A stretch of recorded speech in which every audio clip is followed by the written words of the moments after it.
لله رب العالمين والعاقبة للمتقين والصلاة والسلام على سيد الأنبياء وأشرف المرسلين محمد وعلى آله وأصحابه وأزواجه وأهل بيته وأهل طاعته أجمعين. أما بعد فأعوذ بالله من الشيطان الرجيم. بسم الله الرحمن الرحيم. إن الله وملائكته يصلون على النبي يا أيها الذين آمنوا صلوا عليه وسلموا تسليما. صدق الله العظيم وصدق رسوله النبي الأمي الكريم ونحن على ذلك لمن الشاهدين والشاكرين والحمد لله رب العالمين.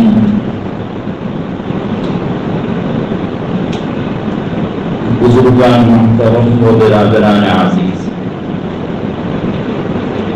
دعا فرمائیں کہ حق تبارک و تعالی اپنے فضل و کرم سے ایسی باتیں کہلوا دے جو میرے اور آپ سب کے حق میں مفید اور کارگر ثابت ہوں، اور کہیں سنی باتوں پر اللہ تبارک و تعالی ہم تمام کو عمل کی توفیق نصیب فرمائے. یہ قرآن کریم کی بہت ہی مشہور اور ایک چھوٹی سی آیت تلاوت کی ہے. تقریباً ہر مسلمان جانتا ہے اس آیت پاک کو، اور یہ بھی جانتا ہے کہ اس آیت میں کس چیز کا حکم دیا ہے.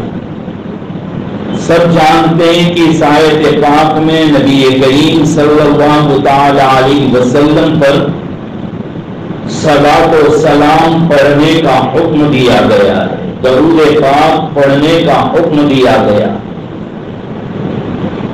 جو سب سے افضل اور اعلیٰ عبادت، سب سے افضل اور اعلیٰ ذکر ہے. دنیا اور آخرت کی تمام پریشانیوں اور ضرورتوں کا حل اللہ تعالیٰ نے درود پاک میں رکھا ہے. اسی لیے کہا جاتا ہے کہ ہر مرض لا دوا کی دوا ہے صلی علی محمد. بہت عجیب و غریب آیت ہے. اس آیت پاک کو کھولا جائے اور اس پر پورا بیان کیا جائے تو گھنٹوں نہیں بلکہ مہینوں چاہیے. علماء کرام نے، بزرگان دین نے اس پر دفتر کے دفتر بھر دیے، کتابوں کی کتابیں لکھ دی. درود پاک پڑھنے کا حکم تو دیا، لیکن انسان کی فطرت، نیچر اور طبیعت میں اللہ تعالیٰ نے ایسا رکھ دیا کہ کیسے اور کسی بھی کام میں مشغول ہو، یہ آیت پاک سنتا ہے کہ فوراً زبان سے درود شریف نکلنے لگتا ہے. وجہ اس کی کیا ہے؟ ہمارے بزرگوں میں سے ایک بزرگ گزرے ہیں جو حضرت مولانا اشرف علی تھانوی رحمۃ اللہ علیہ، ان کے بڑے خلفاء میں سے ہے. حضرت مولانا مسیح اللہ خان صاحب جلال آبادی رحمۃ اللہ علیہ، انہوں نے ایک رسالہ لکھا ہے ذکر النبی صلی اللہ علیہ وسلم کے تحت، اور بڑے عجیب علوم اور معارف اور لطائف اور اسرار اور حکم، بڑی باتیں لکھی ہیں. سمندر کو کوزے میں بھر کے رکھ دیا، عجیب باتیں لکھی. وہ فرماتے ہیں کہ اللہ کے نبی صلی اللہ تعالی علیہ وسلم کے ہم پر 3 حق ہے. ایک تو اللہ کے نبی صلی اللہ تعالی علیہ وسلم سے محبت، دوسرا نبی کریم صلی اللہ تعالی علیہ وسلم کی عظمت، اور تیسرا جو ہے وہ آپ صلی اللہ تعالی علیہ وسلم کی اطاعت. 3 حق کون سے؟ محبت، عظمت اور اطاعت، یعنی فرما برداری، بات ماننا. لیکن فرماتے ہیں کہ محبت کہاں ہوتی ہے، کس سے ہوتی ہے؟ کا محبت کا تعلق جمال اور خوبصورتی کے ساتھ ہوتا ہے۔ سب جانتے ہیں کہ بھئی جس میں خوبصورتی ہوتی ہے، جس میں جمال ہوتا ہے، لوگ اس سے محبت کرتے ہیں۔ یہ دوسری بات ہے کہ ہمارا جوان بیچارہ خوبصورتی ڈھونڈنے میں ٹھوکر کھا گیا ہے۔ اس نے تو چھوٹے اونچے نیچے کپڑے میں خوبصورتی ڈھونڈ لی، میک اپ کے زیادتی کے اندر بے پردہ ہونے میں بیچارہ دھوکہ کھا گیا اور گڈمڈ ہو گیا اور سمجھنے لگا کہ یہ سارا جمال اور خوبصورتی کا نچوڑ ہے۔ اگر سیرت رسول صلی اللہ تعالی علیہ وسلم کو پڑھ لے، اللہ کے نبی صلی اللہ تعالی علیہ وسلم کی سیرت پاک کو پڑھے تو پتا چلے گا کہ خوبصورتی کس چیز کو کہتے ہیں۔ واقعی ہم نے ایسی خوبصورتی تو دیکھی نہیں۔ بزرگوں نے لکھا ہے کہ حضرات صحابہ کرام رضوان اللہ تعالی علیہم اجمعین کے سامنے اللہ کے رسول صلی اللہ تعالی علیہ وسلم کا اگر اصلی حسن اور جمال اللہ تعالیٰ اصلی خوبصورتی ظاہر کر دیتے تو صحابہ کا تعلیم حاصل کرنا اور سامنے بیٹھنا مشکل ہوتا تھا۔ جیسے سورج جب اپنی جوانی پر ہوتا ہے، کسی کی مجال ہے کہ سورج کو آنکھیں باندھ کر دیکھ سکے، ٹکی لگا کر دیکھ سکے، آنکھیں نیچی کر لینی پڑتی ہے۔ یہ آفتاب نبوت، ان کے سامنے بھی بیٹھ جانا اور تعلیم حاصل کرنا بڑا مشکل ہو جاتا صحابہ کرام کے لیے۔ اس لیے اللہ تعالیٰ نے آپ کے حسن پر، جمال پر پردے ڈال دیے۔ اس لیے صحابہ مجال نہیں ہوتی تھی کہ حضور کے چہرے پر ٹک ٹکی باندھ کر دیکھ سکے، نظریں نیچی ہو جاتی تھی۔ ادب کا بھی مقام تھا۔ لکھا ہے کہ صرف صدیق اکبر اور فاروق اعظم رضی اللہ تعالی عنہما یہی جو صحابی تھے کہ جو آنکھوں یعنی چہرے انور پر نظر ڈال کر بات کر سکتے تھے۔ کیوں؟ اس لیے کہ یہ دونوں حاضر باش، ہمیشہ آنے جانے والے اللہ کے نبی صلی اللہ تعالی علیہ وسلم ان کے ساتھ بالکل بے تکلف تھے۔ بلکہ آقا نے ارشاد فرمایا کہ لوگوں یہ منظر دیکھ لو، دانی طرف ابو بکر صدیق ہے، ان کا ہاتھ پکڑا، بائیں طرف عمر ہے، ان کا ہاتھ پکڑا اور کہا لوگوں دیکھ لو کل قیامت کے دن بھی ہم ایسے ہی اٹھیں گے، ہم ایسے ہی اٹھیں گے۔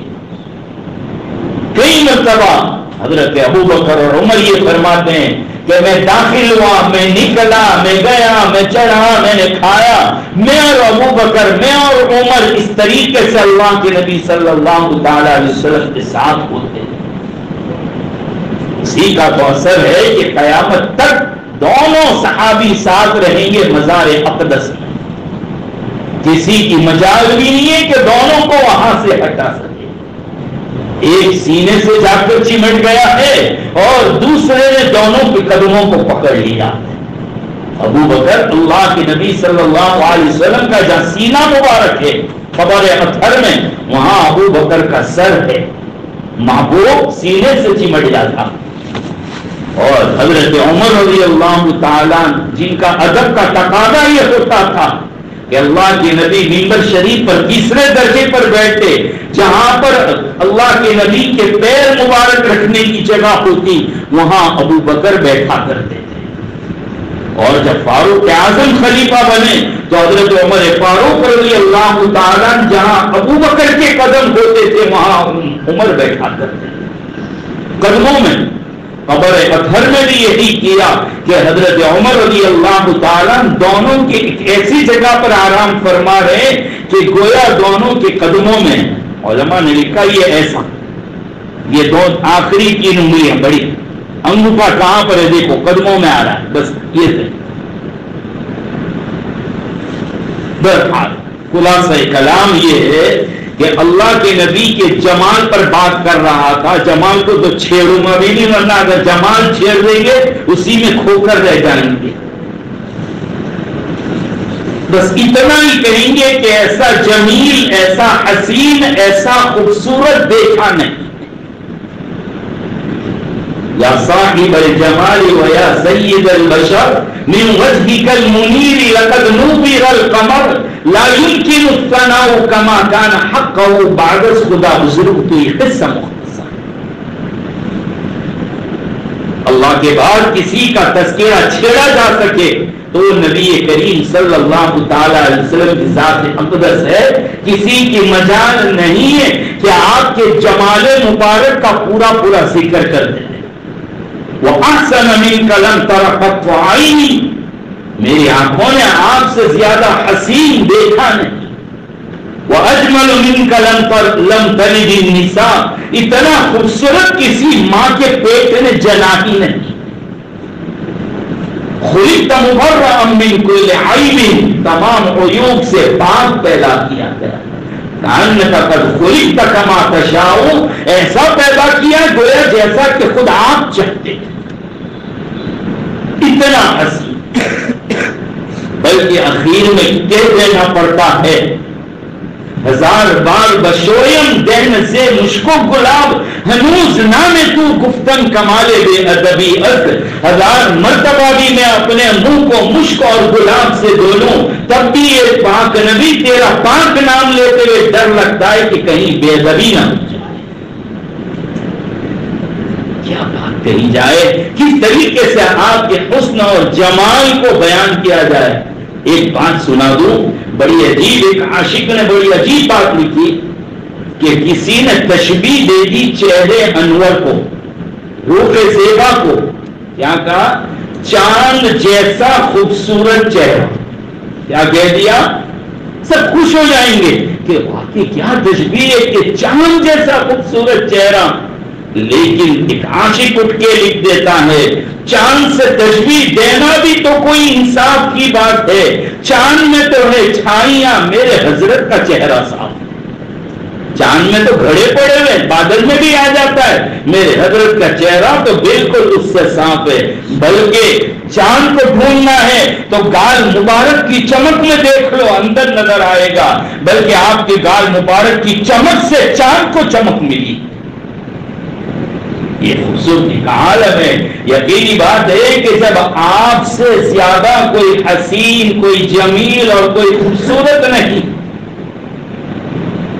مجبور بات کرنے پر آپ کے سامنے باتیں یاد آ رہی ہے کہ میرے اللہ نے اپنے حبیب صلی اللہ تعالی علیہ وسلم کے لیے ایک نور پیدا کیا. اس نور کے 4 حصے کیے، پاؤ حصے سے کچھ پیدا کرتے رہے، لیکن اس میں سے 1/4، 1/4، 1/4 پاؤ حصہ لیا. پاؤ حصے کے 2 حصے کیے، پاؤ حصے کے 2 حصے کیے. آدھا حضرت یوسف علیہ السلام کو دیا اور وہ پاؤ کے آدھے سے پوری دنیا کو خوبصورتی دی، جس کے وہ لوگ خوبصورتی کی مسابقے لگا دیتے ہیں. پاؤ کا آدھا حضرت یوسف کو دیا تو یوسف کے دیکھنے والیوں نے انگلیاں کاٹ ڈالی تھی. میرے محبوب کو دیکھ لیتے تو کلیجے کاٹ ڈالتے. یوسف حسین اور جمیل ہے، لیکن وہ صدقہ بھی تو میرے نبی کریم صلی اللہ تعالی علیہ وسلم کا. جب اتنی خوبصورتی ہے تو پھر یقینی بات ہے کہ محبت کس سے ہوگی؟ اللہ کے نبی صلی اللہ تعالی علیہ وسلم سے.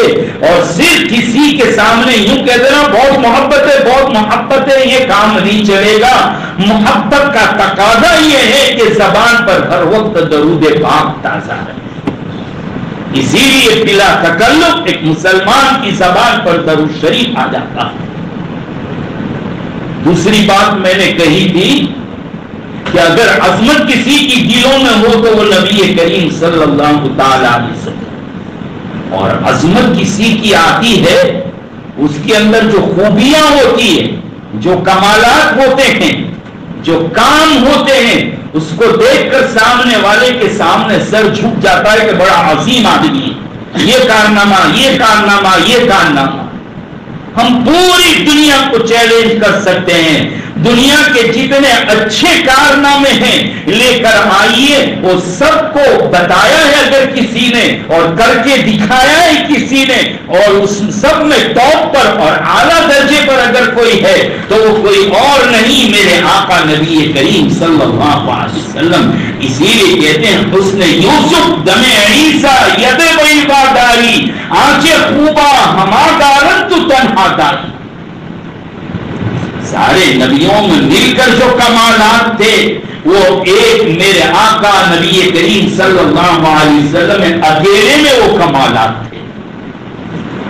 اسی لیے کہا جاتا ہے کہ تمام نبیوں کو کم و بیش 1,24,000 تمام نبیوں کو جوڑو تو محمد صلی اللہ علیہ وسلم نظر آتے ہیں، اور محمد کو کھولو تو صحابہ نظر آتے ہیں۔ حضور پاک صلی اللہ علیہ وسلم کی الگ الگ خوبیاں وہ پڑھنا ہو، صحابہ کو پڑھ لو، کتنوں کو پڑھو گے؟ وہ بھی تعداد جو بتائی جاتی ہے کم و بیش 1,24,000۔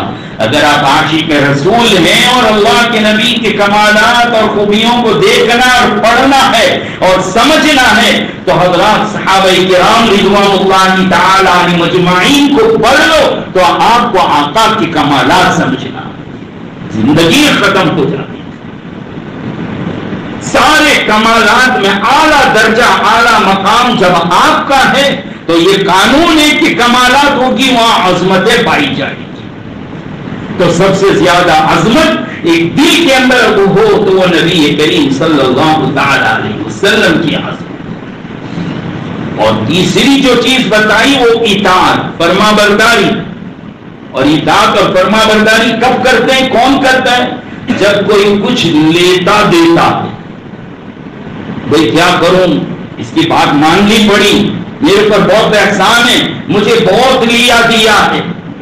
اور ہم لوگوں کا یہ عقیدہ ہے کہ یہ جو دنیا پیدا کی ہے اللہ تبارک و تعالیٰ نے، یہ میرے آقا کے صدقے میں، اگر اللہ کے نبی صلی اللہ علیہ وسلم کو اللہ پیدا نہ فرماتے تو یہ دنیا کو بھی نہ بناتے۔ کہ دنیا کی مال و دولت، دنیا کی جاہ و جلالت، عزت، آبرو، جو کچھ کسی کو سب کو جو ملا ہے وہ نبی پاک صلی اللہ علیہ وسلم کا صدقہ ہے۔ تو آقا سے بڑھ کر دینے والا کون، کتنا دیا ہے؟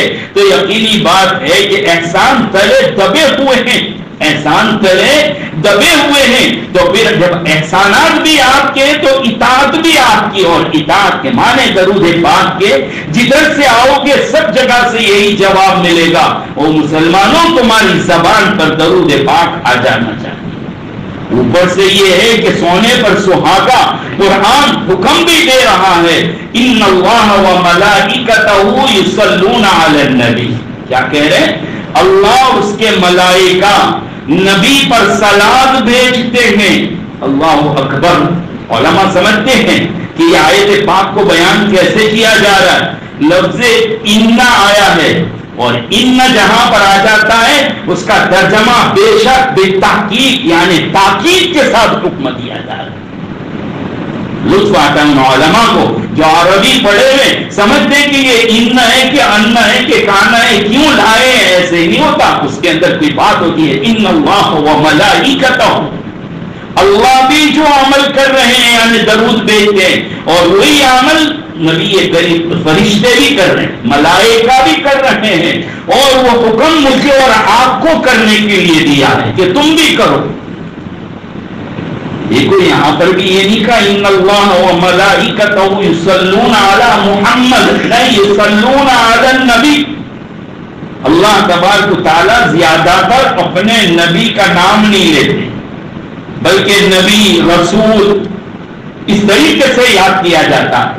یہ عظمت کا تقاضا ہے۔ جیسے بیویاں اپنے شوہروں کے نام نہیں لیتی، آج کل ذرا ماڈرن اور فیشن زمانہ ہے، وہ لیتی ہیں، یہ بے ادبی، یہ بے ادبی ہے، گستاخی۔ ہمارا جوان بھی خوش ہوتا ہے کہ چلتا نہیں، ادب کا تقاضا یہ ہے۔ ہاں جہاں بہت ضرورت واقع ہو گئی وہاں پر اللہ نے محمد اور احمد استعمال کیا۔ قرآن کریم میں ایک جگہ پر اللہ تعالیٰ کہتے ہیں جب نبیوں کا نام لیا جا رہا ہے، حضرت ابراہیم کون ہے؟ خلیل اللہ علیہ الصلوۃ والتسلیم، ان کا نام تو لیا ابراہیم وہذا النبی، جب حضور کی باری آئی تو وہذا محمد نہیں کہا، ھذا النبی کہہ کر اللہ تعالیٰ آگے چلے، نبی کہہ کر آگے چلے۔ اتنا ادب ہے پروردگار کی یہاں، وہ کہہ رہے ہیں کہ اللہ بھیج رہے، فرشتے بھیج رہے ہیں، درود تم بھی بھیجو۔ کیوں؟ اللہ تعالیٰ کی ذات طاہر ہے، پاک ہے، منزہ ہے، عیبوں سے پاک ہے، اور میں اور آپ عیوب، نقائص، گندگیوں سے بھرے ہوئے ہیں۔ اب میں اور آپ جو ہے حضور اکرم صلی اللہ علیہ وسلم پر ان کی شایع نشان درود بھیج نہیں سکتے، اس لیے ہم جب پڑھتے ہیں تو کہتے ہیں اللہم صلی علی محمد، یعنی بڑی عجیب بات ہے کہ اللہ نے کہا درود بھیجو، تو ہم اللہ سے کہتے ہیں کہ تو بھی بھیج دے اللہم صلی علی محمد۔ سوال پیدا ہوتا ہے کہ جب اللہ تعالیٰ نے ہم کو حکم دیا تو ہمیں ڈائریکٹ بھیجنا چاہیے، تو ہم کیوں کہتے ہیں اللہم صلی علی، کہ اللہ تم ہمارے نبی پر درود بھیج دے؟ کہا اللہ بھی پاک، نبی بھی پاک، اس لیے حضور جو ہے وہ ایسے پاک ہے کہ ہم گندے لوگ ہیں، ہم حضور کی شایع نشان درود بھیج ہی نہیں سکتے، اس لیے کہا کہ اللہ تو بھیج۔ ان اللہ وملائکتہ یصلون علی النبی، درود بھیجتے، پھر حکم دیا کہ صلاۃ اور سلام بھیجو۔ سلام کے معنی اطاعت کے آتے ہیں، اس لیے یہ نہیں کہا کہ اللہ بھی سلام بھیجتے ہیں، بس ہم کو کہا تم بھیجو سلام، صلاۃ تو کہا اللہ بھی بھیجتے، فرشتے بھی بھیجتے، تم بھی بھیجو، لیکن سلام کا حکم ہم کو دیا کہ تم بھیجو، یہ نہیں کہا کہ اللہ سلام بھیجو، اس لیے کہ سلام کے معنی فالو کرنا، اتباع کرنا، اور اللہ کسی کی اتباع کرے یہ نہیں ہوتا، اللہ سلام اللہ اطاعت کرے یہ نہیں ہوتا، اس لیے کہا۔ بہرحال صحابہ کرام رضوان اللہ تعالی علیہم اجمعین نے پوچھ لیا اللہ کے نبی صلی اللہ تعالی علیہ وسلم، سلام پڑھنے کا طریقہ تو بدلا دیا، کون سا ہے بھائی سلام پڑھنے کا طریقہ؟ کہاں ہے سلام پڑھنے کا طریقہ؟ کون سا سلام پڑھے؟ کتابوں میں لکھا، اس سے مراد التحیات، السلام علیک ایھا النبی، یہ سلام پڑھنا، یہ تو آقا بتلا دیا۔ ہم درود سلام کیسے بھیجیں؟ تو درود ابراہیم پڑھ کر بتلایا۔ ثابت یہ ہو رہا ہے کہ سب سے افضل درود شریف جو ہے وہ نماز میں پڑھا جانے والا درود درود ابراہیم ہے۔ اس کے علاوہ بھی بہت سے درود شریف ہیں۔ درود شریف کی فضیلت میں یہ آتا ہے کہ 10 رحمتیں نازل ہوتی ہے، ایک مرتبہ پڑھو 10 رحمتیں نازل ہوتی ہے، 10 گناہ معاف ہوتے ہیں، 10 درجے بلند ہوتے ہیں۔ عاشق رسول حضرت مولانا اشرف علی الشاہ تھانوی رحمۃ اللہ علیہ فرماتے ہیں یہ ثابت ہوا کہ درود شریف پڑھنے پر جیسی 10 رحمتیں نازل ہوتی ہے، حضور کی بے ادبی کر دے تو کم از کم آخری درجہ جو ہے وہ 10 لعنتیں نازل۔ اور سورہ نون والقلم کی آیت پیش کی، وَلَا تُطِعْ كُلَّ حَلَّافٍ مَّهِينٍ هَمَّازٍ مَّشَّاءٍ بِنَمِيمٍ مَّنَّاعٍ لِّلْخَيْرِ مُعْتَدٍ أَثِيمٍ۔ ولید بن مغیرہ کا بیان کر رہا قرآن کریم، اس کے اوپر قرآن نے ذکر کیا کہ یہ ثابت کیا کہ ایک بے ادبی کر دو گے دنیا آخرت دونوں تباہ ہو جائے گی، کم از کم 10 لعنتیں نازل ہوگی۔ اللہ تعالیٰ نے ہمارے علماء دیوبند کو ایک عجیب اور عظیم صلاحیت نصیب فرمائے، عجیب انتخابات کرتے ہیں، عجیب استدلالات کرتے ہیں۔ میرے بھائیو، آج کل کے موجودہ جو حالات چل رہے ہیں اس میں لوگ وظیفے ڈھونڈتے ہیں کہ کون سا وظیفہ پڑھے، کیا پڑھے، یہ کورونا کو بھگائیں، آفت بلا کو بھگائیں، اس سے پیچھے جو فتنے فساد پڑے ان کو بھگائیں، کیا پڑھیں؟ ارے کچھ نہیں، سب سے زیادہ ہے کہ درود شریف کو پڑھنا شروع کرو۔ چلتے پھرتے ہمارے حضرت مدنی رحمۃ اللہ علیہ شیخ الاسلام مولانا حسین احمد مدنی نور اللہ مرکزہ فرماتے کہ رات کو سونے سے قبل 80 مرتبہ یا تو 100 مرتبہ درود دنجینا پڑھ لیا کرو. وہ 40 درود کی جو کتاب آتی ہے نا اس کے آخر میں یہ ہے اللہ تعالیٰ تمام شرور آفات بلاؤں سے حفاظت کرتا. جو آدمی غریب ہے, صدقہ دینے کے لیے پیسے نہیں ہیں, صدقہ خیرات نہیں کر سکتا, وہ درود شریف یاد کر لے. اللہم صلی علی محمد عبدک و رسولک وصلی علی المؤمنین والمؤمنات والمسلمین والمسلمات. صدقہ کرنے کا ثواب ملے. درود شریف کی کیا باتیں کرے. امام شافعی علیہ الرحمن کا واقعہ یاد آ گیا. امام شافعی علیہ الرحمن کو کسی نے خواب میں دیکھا انتقال کے بعد. کہا کیا گزری؟ کہا اللہ تعالیٰ نے مغفرت فرما دی. کہا کون سا عمل کام آ گیا؟ کہا میں درود شریف پڑھا کرتا تھا, اسی کی برکت پر معاف کر دیا. اللہم صلی علی محمد کلما ذکرہ الذاکرون وصلی علی محمد کلما غفل عن ذکرہ الغافلون. یہ درود شریف میں خوب پڑھتا رہتا تھا, اللہ نے اسی کو بہانہ بنا کر میری مغفرت فرمائی. اللہ تعالیٰ نے بات تو بہت کچھ کہنے کی تھی, وقت اجازت نہیں دیتا. بس انہی باتوں پر اللہ تعالیٰ مجھے اور آپ تمام کو عمل کی توفیق نصیب فرمائے. وآخر دعوانا